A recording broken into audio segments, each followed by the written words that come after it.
सो दोस्तों welcome in discover Rajasthan keep discover keep learn. आज अपने दोस्तों जो टारगेट आरएएस मेंस है आपका 2024, इसमें अपने ये चीज़ ध्यान रखना दोस्तों, बहुत सारी 10 क्लासें हो चुकी है और 10 क्लास में आपके दोस्तों दो दो टॉपिक दैनिक जीवन में रसायन और दैनिक जीवन में भौतिकी हो चुका है। अब अपने दोस्तों जो बायो वाला पार्ट है वो स्टार्ट करने जा रहे हैं। कोशिका मैं आपको अलग से करवाऊंगा। आज अपने दोस्तों जो पढ़ेंगे मानव में नियंत्रण और समन्वय के बारे में पढ़ेंगे। ये आपके दोस्तों एनसीईआरटी से ही लिया गया, इसका सोर्स है जो एनसीईआरटी ही है। ठीक है, ये चीज़ ध्यान रखना। इसके आगे अपने दोस्तों जो सारी चीज़ें हैं ये करते जाएंगे। ज़्यादा बड़ा टॉपिक नहीं है, अपने को जो अपना सिलेबस है उसके अनुसार ही चलना है। तो आज अपने में नियंत्रण और समन्वय के बारे में पढ़ेंगे। देखो वैसे तो अपना जो कंट्रोल है ना बॉडी का पूरा कौन करता है, माइंड ही करता है, लेकिन हर अंग की भी एक इम्पोर्टेंस है अलग अलग। लेकिन मेन जो काम करते हैं अपने अपने दिमाग के अनुसार ही करते हैं। वहाँ जाना है तो जाना है तो दिमाग की सुनते हैं अपने।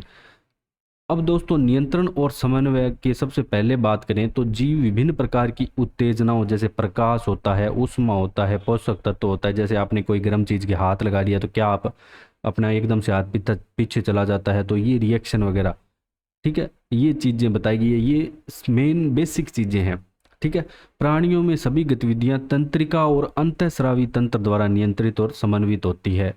तो सबसे मेन पॉइंट है ना इसमें यही आता है आपका कि अगर आपसे पूछे कि नियंत्रित कौन करता है तो एक तो तंत्रिका और अंतःस्रावी तंत्र आता है, यही नियंत्रित करते हैं। अंतःस्रावी तंत्र से भी बहुत सारे हार्मोन दोस्तों उत्सर्जित होते हैं जो विभिन्न प्रकार के काम करते हैं, उन्हें अपने आगे जानेंगे। अब हार्मोन रासायनिक संदेशवाहक होते हैं जो तंत्रिका तंत्र को विभिन्न कार्यों को करने में सहायता देते हैं और इन्हें अंतःस्रावी ग्रंथियों द्वारा स्रावित किया जाता है। तो कहने का मतलब ये है कि दोस्तों किसी ना किसी प्रकार से जो आपकी अंतःस्रावी ग्रंथियां हैं या कह सकते हो कि तंत्रिका तंत्र है वो अंतःस्रावी ग्रंथियों से क्या है, कनेक्टेड है। मतलब कहीं ना कहीं से पूरा पार्ट कनेक्टेड ही है माइंड से। अब अपने बात करेंगे दोस्तों सबसे पहले नर्व सिस्टम की। दोस्तों जो आपका तंत्रिका तंत्र है ना उसको अपन दो भागों में पढ़ते हैं। एक तो सीएनएस आता है आपका, एक आता है पीएनएस। देखो दोस्तों जो सीएनएस क्या होता है, इसमें सिर्फ दो ही चीज़ें होती है। फोटो में देख सकते हो, एक तो आपका ब्रेन और एक आपकी स्पाइनल कॉर्ड, रीढ़ की हड्डी। तो ये पूरी आपकी सीएनएस कहलाती है, सेंट्रल नर्वस सिस्टम इसे बोलते हैं। एक पेरिफेरल नर्वस सिस्टम होता है, बाकी जो पूरा बॉडी पार्ट है आपका दोस्तों रीढ़ की हड्डी और माइंड को छोड़ के ये क्या कहलाएगा, आपका पीएनएस कहलाएगा। अब दोस्तों जो पेरिफेरल सिस्टम है ना, अब इसको अलग अलग भागों में विभाजित कर दिया जाता है। एक तो इसमें ऑटोमेटिक नर्व सिस्टम आ जाता है, एक आता है दोस्तों सोमैटिक नर्व सिस्टम। ठीक है, जो कि सिर्फ कम्युनिकेट करता है, सेंस करता है और मतलब जैसे अपने छूते हैं तो अपने को गर्म लगेगा, ये ऐसी चीज़ें करेगा। और ये क्या करेगा, यहाँ से स्त्रावित होगा हार्मोन ऑटोनोमस में। तो मेन अपने को ये ध्यान रखना है, जो आपका जो नर्व सिस्टम है दो प्रकार का होता है, सीएनएस और पीएनएस टाइप, जो मैं आपको पूरा अच्छे से बता चुका हूँ। अब अपने दोस्तों न्यूरॉन की बात करेंगे। अब दोस्तों जब भी अपने बात करेंगे न्यूरॉन की, तो न्यूरॉन क्या है कि एक तंत्रिका तंत्र की संरचनात्मक और कार्यात्मक इकाई है। सॉरी, संरचनात्मक और कार्यात्मक इकाई है। ठीक है, अब दोस्तों जो न्यूरॉन है आपको देख सकते हो, तो न्यूरॉन के अलग अलग पार्ट होते हैं। एक होता है डेंड्राइट, सोमा। ठीक है, अलग अलग सारी चीज़ें दी गई, इनके बारे में जानेंगे। देखो प्रत्येक न्यूरॉन के तीन मुख्य भाग होते हैं, एक तो डेंड्रोइड्स, साइटोन, सोमा बोल दो या कोशिका बोल दो या एक्सोन बोल दो। तो मेन डेंड्रोइड्स आपको यहाँ पे दिख रहा होगा, वन सेकेंड। ये देखो, ये डेंड्रोइड हो गया, ये सोमा होगी, ये कोशिका मान लो, और एक्सोन हो गया एक, ये वाला पार्ट, ये क्या कहलाएगा आपका, एक्सोन कहलाएगा। तो ये तीन इसके क्या होते हैं, मेन पार्ट होते हैं, किसके, न्यूरॉन के। अब दोस्तों जो डेंड्रॉइड है ये क्या करेगा, अन्य जो न्यूरॉन्स होंगे ना उनसे क्या प्राप्त करेगा, आवेग प्राप्त करेगा, कुछ भी ले लो, एनर्जी लेगा या कोई संदेश लेगा। फिर जो साइटोम या सोमा है ये क्या करेगा, आवेश को कलेक्ट कर लेगा। अब देखो यहाँ पे क्या है, डेंड्रॉइड ने क्या किया, वन सेकेंड। देखो दोस्तों यहाँ पे डेंड्रॉइड ने क्या किया, आवेग प्राप्त किया, किससे, दूसरे न्यूरॉन से। जैसे यहाँ पे न्यूरॉन है उससे। अब डेंड्रॉइड से आवेश जो सोमा क्या करेगा, ये स्थानांतरित कर लेगा, अपने स्टोर कर लेगा अपने आप में। ठीक है, अब फिर जो आगे एक्सोन क्या करेगा, आवेग को दूसरे न्यूरॉन या मांसपेशी या ग्रंथियों तक पहुंचाएगा। तो ऐसे ट्रांसमिशन होता रहता है। एक्सोन माइलिनेटेड और नॉन माइलिनेटेड भी हो सकता है। ठीक है, और जो माइलिनेटेड न्यूरॉन्स होते हैं उनमें आवेग संचरण क्या होता है, तेज होता है। तो अपने को जो इसमें टर्म, आप जब भी क्वेश्चन आंसर लिखो तो आवेग जरूर लिखना, हर चीज़ को आवेग लिखना कि डेंड्रोइड अन्य न्यूरॉन से आवेग प्राप्त करता है, सोमा आवेग को संसाधित करता है सॉरी, और एक्सोन क्या करेगा, दूसरे न्यूरॉन या मांसपेशी या ग्रंथियों तक पहुंचाता है। तो इस प्रकार से इसकी कुछ हो जाएगी, क्या हो जाएगी, स्ट्रक्चर हो जाएगी। तो ये इसका नर्व का एंडिंग पॉइंट हो जाएगा। अब देखो दोस्तों, सबसे पहले अपने बात करेंगे सीएनएस की, केंद्रीय तंत्रिका तंत्र। देखो अभी मैंने आपको बताया था कि सबसे पहले दो टाइप होते हैं, सीएनएस और पीएनएस। तो सीएनएस के बारे में सबसे पहले अपने पढ़ेंगे। देखो सीएनएस की बात करें तो सबसे पहले अपने माइंड के बारे में पढ़ेंगे, दिमाग के बारे में। ठीक है, मस्तिष्क और रीढ़ की हड्डी से बना होता है। तो सबसे पहला पॉइंट आपको ये ध्यान रखना है, अगर आपसे केंद्रीय तंत्रिका तंत्र के बारे में पूछे तो ये मस्तिष्क और रीढ़ की हड्डी, ठीक है, जो आपका माइंड एंड स्पाइनल कॉर्ड है उससे बना होता है। मस्तिष्क के विभिन्न भागों के कार्य इस प्रकार है। देखो जो दिमाग होता है उसके अलग अलग हिस्से हैं, प्रमस्तिष्क हो गया, सेरिबेलम हो गया, पोन्स मस्तिष्क हो गया, मेडुला ओब्लांगेटा यहाँ पे आपको दिख रहा होगा। तो यहाँ से ये स्पाइनल कॉर्ड कनेक्टेड है। इसके ऊपर ही आपको दोस्तों मेडुला ओब्लांगेटा मिलेगा। ठीक है, जिसे अपने ऐसे कह देते हैं कई बार, ये छोटा दिमाग है। एक पोन्स हो गया, ठीक है, ये हिंड ब्रेन हो गया यहाँ पे आपका, ये फोर ब्रेन हो गया, ठीक है, ये माइल्ड ब्रेन हो गया। अब इसको ब्रेन की वैसे और भी संरचना है, पहले ये देखो कि प्रमस्तिष्क आपका क्या काम करेगा। इसके जो पार्ट्स हैं, ये भावनाओं, आपके भाषण, स्मृति, दृश्य, श्रवण, स्वाद, उत्तेजनाओं आदि के बारे में बताएगा। सेरिबेलम क्या करेगा, शरीर की गतिविधियां जैसे मुद्रा और संतुलन को नियंत्रित करेगा। ऐसे अपने दोस्तों जो कान में द्रव पाया जाता है ना, तो वो भी अपनी बॉडी को क्या करता है, एकदम नियंत्रित करता है ऐसे तो। पोन्स मस्तिष्क क्या करेगा, पश्च मस्तिष्क से अग्र मस्तिष्क तक क्या करता है, ये संकेत पहुंचाता है। ठीक है, अब दोस्तों मस्तिष्क होता है ना, जो दिमाग होता है उसके तीन मुख्य भाग होते हैं, पहले उसके बारे में थोड़ा सा जान लो कि जो आपका माइंड होता है ना उसके तीन भाग होते हैं मेन रूप से अगर बात करें तो। एक तो होता है अग्र, एक मध्य, एक हो गया आपका मध्य मस्तिष्क, और एक हो गया आपका पश्च। अब इसमें अगर बात करें तो ये वाला पार्ट है ना, ये वाला, ये तो आपका अग्र हो जाएगा। ये बड़ी खाली जगह दिख रही है, ये आपका मध्य मस्तिष्क हो जाएगा, और ये वाला हिस्सा क्या होगा आपका पश्च मस्तिष्क। ठीक है, पश्च मस्तिष्क। अब देखो दोस्तों, जो मेन है ना आपके अग्र मस्तिष्क क्या काम करता है, ये दोस्तों आपको मुख्य सोचने का भाग है। ये क्या काम करेगा, जो अग्र मस्तिष्क है, मुख्य सोचने का भाग, सोचने का भाग है अग्र मस्तिष्क। अब दोस्तों यहाँ पे आपको और भी पार्ट्स बताए गए हैं, जैसे सेरिबेलम क्या काम करेगा शरीर की, पोन्स मस्तिष्क क्या काम करेगा, पश्च मस्तिष्क और अग्र मस्तिष्क तक संकेत पहुंचाता है, पीछे वाले माइंड से आगे तक। मेडुला ओब्लांगेटा सभी अनैच्छिक गतिविधियां जैसे उल्टी, छींकना, ठीक है, अपने अंगड़ाई वगैरह लेते हैं, दिल की धड़कन, सांस लेना आदि को, सारी चीज़ों को क्या कंट्रोल करता है, कौन, मेडुला ओब्लांगेटा कंट्रोल करता है। और मेडुला ओब्लांगेटा रीढ़ की हड्डी के रूप में यहाँ पे आगे बढ़ता है, जो कशेरुका दंड से होकर गुजरता है, तथा यह प्रतिवर्ती क्रियाओं को क्या करता है, नियंत्रित करता है। तो इसके साथ साथ ये प्रतिवर्ती क्रियाओं को भी नियंत्रित करता है। तो ये इसके पार्ट के दोस्तों काम हो गए कि क्या, कौन सा पार्ट क्या काम करेगा माइंड का। इसको आप और भी डिटेल में पढ़ सकते हो, पढ़ना है तो माइंड को। ठीक है। अब दोस्तों आगे अगर अपने बात करें तो मस्तिष्क और रीढ़ की हड्डी से निकलने वाली नसें परिधीय तंत्रिका तंत्र पीएनएस का निर्माण करती है। अब यहाँ से जो भी सारी निकलेगी तो ये किसका निर्माण करेगी, पीएनएस का निर्माण करेगी, जो बाकी बचा होता। तो मनुष्य में 12 कपाल तंत्रिकाएं होती है, 31 मेरु तंत्रिकाएं होती है कुल। फिर दोस्तों दैहिक तंत्रिका प्रणाली आ जाता है, ये पीएनएस का ही भाग है। जो शरीर की स्वैच्छिक क्रियाओं को नियंत्रित करती है, देहिक तंत्रिका तंत्र बनाती है। अब स्वतंत्र तंत्रिका प्रणाली क्या होती है? देखो, जो स्वैच्छिक क्रिया हो गई वो तो देहिक में आ गई आपकी, जो पीएनएस तंत्रिकाएं करती है। और स्वतंत्र अनैच्छिक क्रियाओं को नियंत्रित करने वाली पीएनएस की सभी नसें स्वायत्त तंत्रिका तंत्र बनाती है यहाँ पे। ठीक है, तो ये स्वायत्त है, यहाँ पे इसको स्वायत्त कर लेना, स्वायत्त। जैसे श्वसन, हृदय गति, रक्तचाप, पाचन आदि को स्वायत्त तंत्रिका तंत्र द्वारा क्या किया जाता है? नियंत्रित किया जाता है।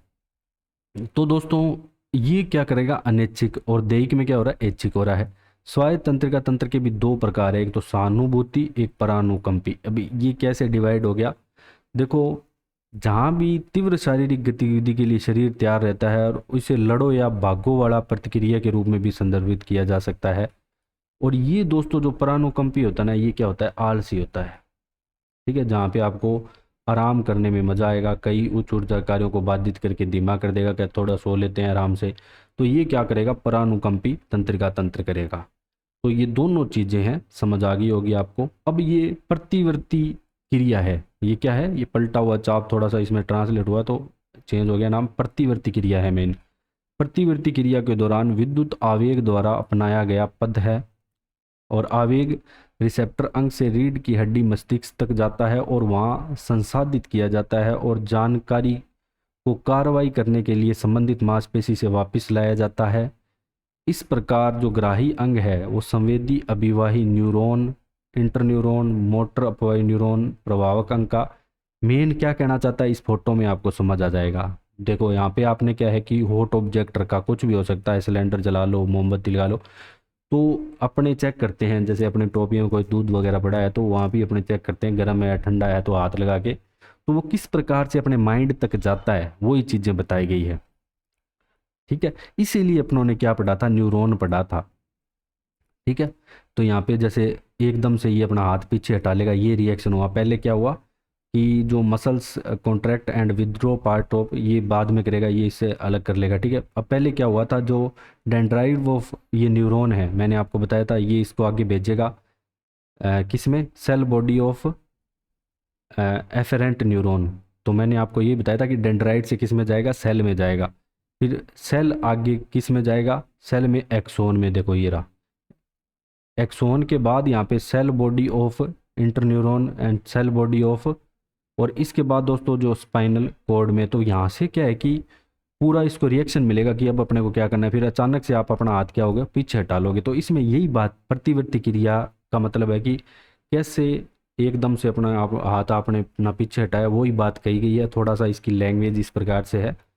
तो अब अपने बात करें सीएनएस की सुरक्षा कौन करता है? अपना जो केंद्रीय तंत्र का तंत्र है, तो इसकी रक्षा कौन करता है? तीन भाग आते हैं दोस्तों, तीन परतों द्वारा बना होता है। एक तो बोनी खोपड़ी जिसे क्रेनियम कहते हैं, एक मस्तिष्क मेरु द्रव्य, एक आता है मेनिंजेस, ड्यूरामेटर, एक्टेनोइड और पिया मैटर। ठीक है, तो तीन मुख्य परतें इसका रक्षा करती हैं। किसकी? सीएनएस का। पूरे सीएनएस की बात कर रहा हूं मैं। अब दोस्तों पादपों में भी जैसे हार्मोन वगैरह होते हैं हर चीज़ नियंत्रित करने के लिए। देखो कौन कौन से होते हैं? ऑक्सीन सबसे पहले आता है। ऑक्सीन पौधों में उत्तकों की वृद्धि में मदद करता है। मेन उत्तक दोस्तों हर चीज़ में मेन पार्ट होता है। जैसे मानव की भी मेन इकाई उत्तक ही है। उत्तक में अपने सारी चीज़ें होती हैं, माइटोकॉन्ड्रिया, राइबोसोम, लाइसोसोम, सारी चीज़ें, और बहुत ही छोटी इकाई होती है उत्तक। अब जो ऑक्सीन क्या करेगा? उत्तकों की वृद्धि करता है पौधों में। साइटोकाइनिन क्या करता है? कोशिका विभाजन को बढ़ावा देता है और कोशिकाओं की उम्र बढ़ने में देरी करता है, मतलब आपको जवान रखेगा पौधों को। जिब्रेलिन क्या करेगा? हाइट बढ़ाएगा, तने की वृद्धि में मदद करता है, बीज के अंकुरण को आरंभ करता है। तो पौधों के लिए बात कर रहा हूँ मैं। अब आ जाता है दोस्तों आपका अब्सिसिक एसिड, विकास को बाधित करता है और पत्तियों को मुरझाने का कारण बनता है। तो ये क्या है? नेगेटिव टाइप का है, और कलियों और बीजों की निष्क्रियता बढ़ाता है। तो ये हार्मोन क्या है? नेगेटिव टाइप का। बाकी तो सारे पॉजिटिव काम कर रहा है। इथिलीन क्या होता है? ये गैसीय हार्मोन है जो फलों को पकाने के काम में आता है, या फलों को पकने का कारण बनता है। इथिलीन, इथिलीन ध्यान रखना, फलों के पकने का। तो फल इसी के कारण पकते हैं, इथिलीन के कारण। तो ये कुछ हार्मोन थे जो पौधों से संबंधित थे या पादप हार्मोन। अब दोस्तों कई बार आपने देखा होगा एक पौधा होता है जिसे अपने अलग अलग नाम से बोलते हैं, छुई मुई बोल देता है, कोई कुछ बोल देता है, इसको टच करते हैं तो ये अपने आप को बंद कर लेता है। ठीक है, टच मी नोट वाला पौधा भी इसे बोलते हैं। ठीक है, वे गतिविधियां जो वृद्धि से संबंधित नहीं होती उन्हें क्या नैष्टिक गतिविधियां कहते हैं। ये गतिविधियां पर्यावरण संबंधी उत्तेजनाओं की प्रतिक्रिया में होती है, लेकिन प्रतिक्रिया की दिशा उत्तेजना की दिशा पर निर्भर नहीं होती। अब यहाँ पे क्या होता है कि पौधों की क्या प्रक्रिया है उसके बारे में बताया गया है। इसमें क्या है कि एक थिम्नोनेस्टिक गति स्पर्श प्रति प्रतिक्रिया में होने वाली गति होती है। ठीक है, जैसे आप इसको टच करोगे एकदम से अपने आप को बंद कर लेगा। अब दोस्तों पौधों में वृद्धि संबंधित हलचलें वे गतिविधियां जो विकास से संबंधित होती है जिन्हें ट्रोपिक मूवमेंट भी कहा जाता है। ठीक है, वे पर्यावरण संबंधी उत्तेजनाओं की प्रतिक्रिया में होती है और प्रतिक्रिया की दिशा उत्तेजना की दिशा पे निर्भर करती है। तो मेन इसमें बार बार यही बात बोल रहा है कि प्रतिक्रिया की दिशा उत्तेजना की दिशा पे निर्भर करती है। अभी इसके अलग अलग उदाहरण है दोस्तों। एक फोटोट्रोपिक प्रकाश गुरुत्वाकर्षण से संबंधित भूआकृतिक गति, केमोट्रोपिक्स केमिकल रसायन से संबंधित है, हाइड्रो जल से संबंधित होगा, थिग्मोट्रोपिक स्पर्श से संबंधित होगा। तो इसमें अलग अलग इसके प्रकार होते हैं, इसको अपने देखते हैं, ये भी आपके एनसीईआरटी में दिया गया है। तो पहले आता है गुरुत्वानुवर्तन। ठीक है, क्या होगा देखो, पृथ्वी गुरुत्वाकर्षण नीचे लगता है, सीधी सी बात है। तो पृथ्वी के गुरुत्वाकर्षण बल के प्रति प्रतिक्रिया में पौधों के भागों की गति को जियोट्रोपिज्म कहते हैं। तो ये वाला वर्ड लिखोगे ना तो ज़्यादा बढ़िया लगेगा, या ग्रेविटी ट्रोपिज्म, ये दोनों वर्ड यूज़ करना। अब दोस्तों सीधी सी बात है, जो पौधों की जड़ें होंगी वो पॉजिटिव जियोट्रोपिज्म होगी, क्योंकि देखो पृथ्वी का गुरुत्वाकर्षण बल नीचे लग रहा है, अब तना उसके खिलाफ बढ़ रहा है ऊपर, तो वो नेगेटिव हो जाएगा। देखो सीधी सी बात है कि गुरुत्वाकर्षण हमेशा नीचे लगता है, ऊपर जाते हैं तो गुरुत्वाकर्षण का मान क्या होता है, कम होता जाता है। ठीक है, ऊपर नेगेटिव होता है, तो सीधी सी बात है जो तना होगा वो नेगेटिव होगा और जो जड़ें होगी वो क्या, पॉजिटिव जियोट्रोपिज्म दर्शाएंगी। अब बात करेंगे फोटोट्रोपिज्म के बारे में। अब प्रकाश के प्रति प्रक्रिया में पौधों के भागों की गति फोटोट्रोपिज्म कहलाती है। जैसे प्रकाश सकारात्मक फोटोट्रोपिज्म की ओर जाएगा, प्रकाश से दूर जाएगी कोई चीज़ तो वो नेगेटिव हो जाएगी। देखो जहाँ पे प्रकाश आ रहा है, जैसे तने को प्रकाश की ओर बढ़ते हैं तो जड़ प्रकाश से दूर जाती है, जड़ के पास प्रकाश बहुत कम, या कह सकते हैं पहुंच ही नहीं पाता, तो यहाँ पे जड़ें नेगेटिव हो जाएगी फोटोट्रोपिज्म में, और तना क्या हो जाएगा, पॉजिटिव। तो ये कोई ज़्यादा रट्टे मारने वाली चीज़ नहीं है, आराम से आप समझ सकते हो। ठीक है, फोटोट्रोपिज्म जहाँ पे प्रकाश पहुँच पा रहा है वो पॉजिटिव, नहीं पहुँच पा रहा है नेगेटिव, सीधी बात है। अब ऐसे ही हाइड्रोट्रोपिज्म है, जल या नमी के प्रति प्रतिक्रिया पौधों में भागों में गति, जल सकारात्मक हाइड्रोट्रोपिज्म की ओर, जैसे पानी से दूर जाएगा तो नेगेटिव हो जाएगा। ठीक है, जैसे जड़ों का उच्च आर्द्रता स्तर की ओर बढ़ना, इसका एग्जाम्पल है, देख सकते हो आप। अब यहाँ पे जड़ें क्या है कि पॉजिटिव हो जाएगी। ठीक है, यहाँ पे इतना जल नहीं होता जितना नीचे जड़ों में होता है। अब आता है केमोट्रोपिज्म, तो रासायनिक उत्तेजनाओं के प्रति प्रक्रिया ये कहलाएगी केमोट्रोपिज्म। रासायनिक अगर पॉजिटिव होगा और जहाँ पे रासायनिक अनुवर्तन कम होगा या दूर जाएगा तो वो नेगेटिव हो जाएगा। अब आता है आपका थिग्मोट्रोपिज्म, स्पर्श टच के द्वारा। ठीक है, जैसे आधार के चारों ओर प्रतान की गतिविधि सकारात्मक थिग्मोट्रोपिज्म है, तो स्पर्श की ओर जाएगा तो पॉजिटिव नेगेटिव, बस इसमें आपको पॉजिटिव और नेगेटिव दो ही चीज़ें पढ़नी है और कुछ नहीं पढ़ना। ठीक है, अब ये देख सकते हो आप, ये इसका एग्जाम्पल है। ठीक है, अब इससे हिस्सा जो चीज़ दूर जा रहा है वो नेगेटिव हो जाएगा, जो पास आ रहा है वो क्या होगा, स्पर्श के पॉजिटिव हो जाएगा। अब आ जाती है दोस्तों इंपॉर्टेंट चीज़, अंतःस्रावी ग्रंथियाँ आपके। अब दोस्तों जो अंतःस्रावी ग्रंथियाँ आती है ये दोस्तों ये आपके एक तो बहिस्रावी होती है, सॉरी अंतःस्रावी तंत्र आता है, इसमें एक अपने बहिस्रावी ग्रंथियाँ पढ़ते हैं और अंतःस्रावी ग्रंथियाँ पढ़ते हैं। ठीक है, वे ग्रंथियाँ जो नलिकाओं के माध्यम से स्राव का वहन करती है या जो उपकला सतह पर खुलती है वो बहिस्रावी ग्रंथियाँ होती है। एंडोक्रीन ग्लैंड्स इसे बोलते हैं अपने दोस्तों अंतःस्रावी ग्रंथियां।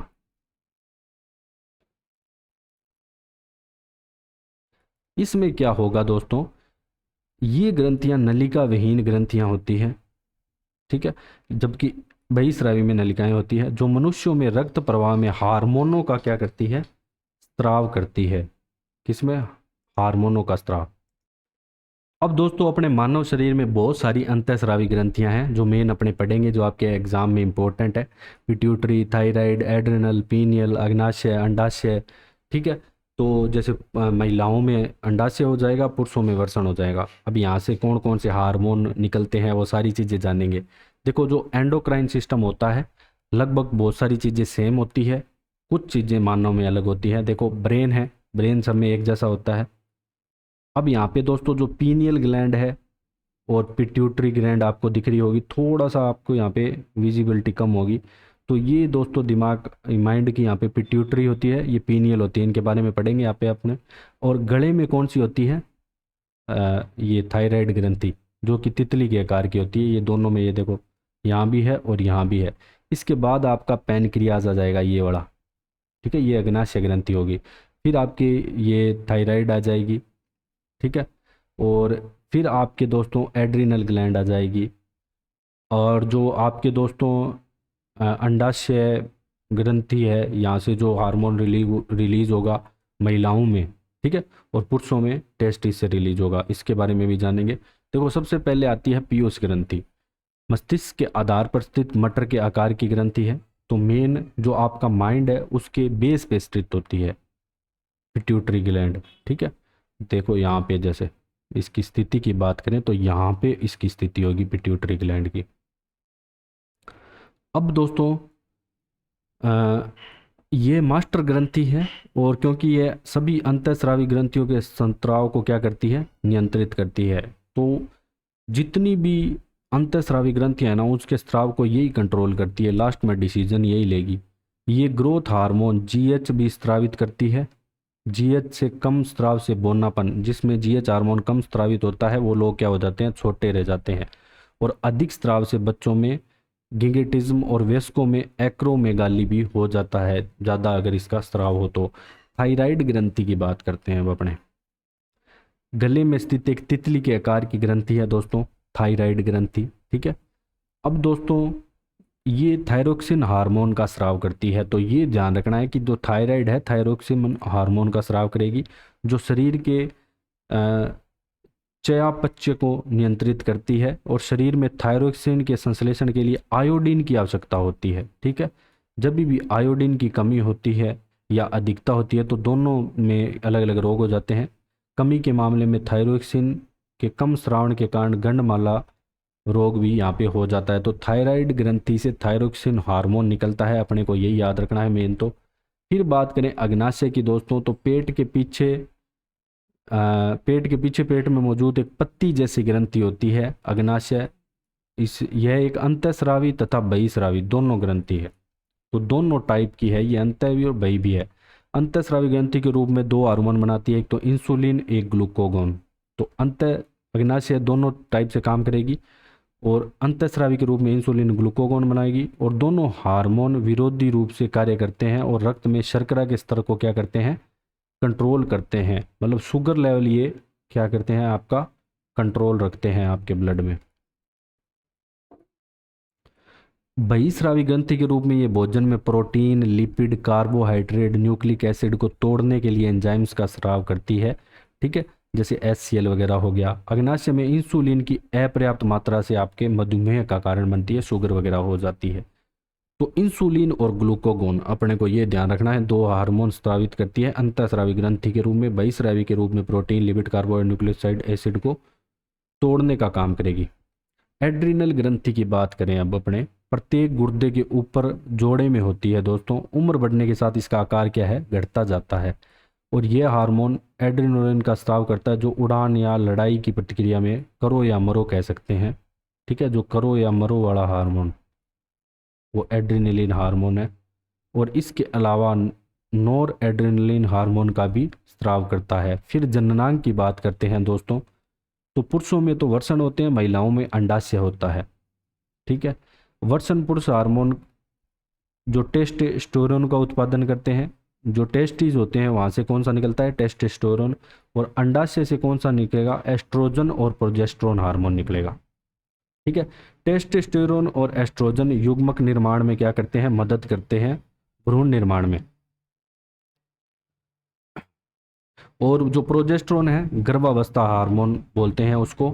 और इसके अलावा दोस्तों अंग की बात करें, अंतःस्रावी अंग की, तो हाइपोथैलेमस आ जाता है आपका, पैराथायराइड आ जाता है, पीनियल और थाइमस ग्रंथियां आ जाती है। तो मेन दोस्तों आपकी अंतःस्रावी ग्रंथियां भी हो चुके हैं। मेन आपको इसमें क्या है कि तंत्रिका तंत्र ही पढ़ना था और कुछ नहीं पढ़ना था, और बाकी सारी चीज़ें मैंने आपको बता दी। अब इसमें आपके सारी इतना ही जो आपका सिलेबस दे रखा है, जो भी एनसीईआरटी के अकॉर्डिंग है, तो एनसीईआरटी में आपकी इतनी चीज़ें बताई गई है। क्लास 9th की आप देख सकते हो, मानव में नियंत्रण और समन्वय के बारे में। ठीक है, तो अगर आपको दोस्तों हमारे द्वारा जो कंटेंट पढ़ाया जा रहा है, अगर आपको थोड़ा बहुत भी हेल्पफुल लग रहा है तो ज़्यादा से ज़्यादा शेयर करें, सब्सक्राइब करें। So thanks for joining discover Rajasthan.